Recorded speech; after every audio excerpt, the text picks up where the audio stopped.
নমস্কার বন্ধুরা, আজকের ভিডিওতে আমরা জানবো হিরে বা ডায়মন্ড পাথর কেন পড়া উচিত, হিরে কোন গ্রহের সাথে যুক্ত, এটি পড়লে কি কি উপকার পাওয়া যায় এবং কিভাবে সঠিক নিয়মে হীরা ধারণ করতে হয়।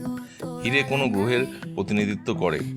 জ্যোতিষশাস্ত্র অনুযায়ী হিরে হলো শুক্র গ্রহের রত্ন। শুক্র গ্রহ প্রেম, সৌন্দর্য, বিলাসিতা, শিল্প, সম্পর্ক এবং অর্থের প্রতীক। যার কুণ্ডলিতে শুক্র শক্তিশালী থাকে তার জীবনে সুখ সমৃদ্ধি, প্রেম এবং আর্থিক উন্নতি বেশি করে দেখা যায়। হিরে পড়লে কী কী উপকারিতা হয়? প্রথমত, হিরে আপনার আকর্ষণ ক্ষমতা বাড়ায়, ব্যক্তিত্বকে করে তোলে আরও চমকপ্রদ এবং আত্মবিশ্বাসী।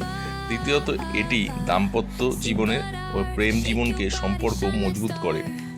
তৃতীয়ত, হিরে পড়লে অর্থনৈতিক উন্নতি ও বিলাসিতার সুযোগ বৃদ্ধি পায়। চতুর্থত, যারা ফ্যাশন, মিডিয়া, অভিনয়, আর্টস, কালচার লাইনের সাথে আছেন তাদের জন্য হিরে পড়লে খুব উপকার পাওয়া যায়। এছাড়া এটি মানসিক শান্তি ও আনন্দ বৃদ্ধি করে। পৌরাণিক কাহিনীতে বলা হয় হিরে হলো দেবতাদের আশীর্বাদ পুষ্ট রত্ন, যা সৌন্দর্য, ভোগ, বিলাসের প্রতীক। দেবী লক্ষ্মীর কৃপা পেতে হিরে বিশেষ করে সহায়ক বলে মনে করা হয়।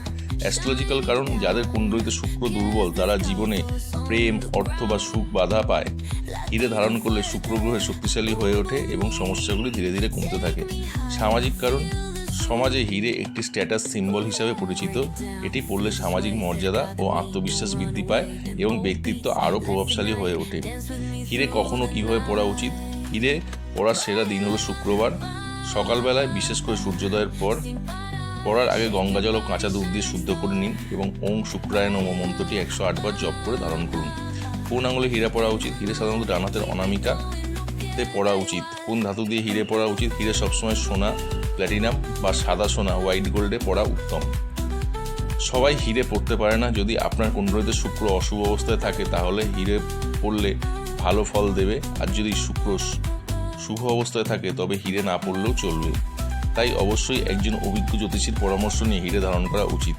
শেষ কথা, হিরে শুধু একটি দামি পাথর নয়, এটি আপনার জীবনকে বদলে দিতে পারে যদি সঠিকভাবে এবং সঠিক নিয়মে ধারণ করা হয়। ভিডিওটি ভালো লাগলে লাইক, শেয়ার এবং সাবস্ক্রাইব করতে ভুলবেন না। এবং আপনার কী রাশি, জন্ম, date of birth, date of time এবং ডেট অফ প্লেস, আপনি কোথায় জন্মেছেন, কোন টাইমে জন্মেছেন এবং কটার সময় জন্মেছেন এবং আপনার জন্ম তারিখটি বললে আমি বলে দিতে পারবো যে আপনার হিরে পড়া উচিত কি উচিত না। তাই ধন্যবাদ বন্ধুরা, দেখা হবে আবার পরের ভিডিওয়ে।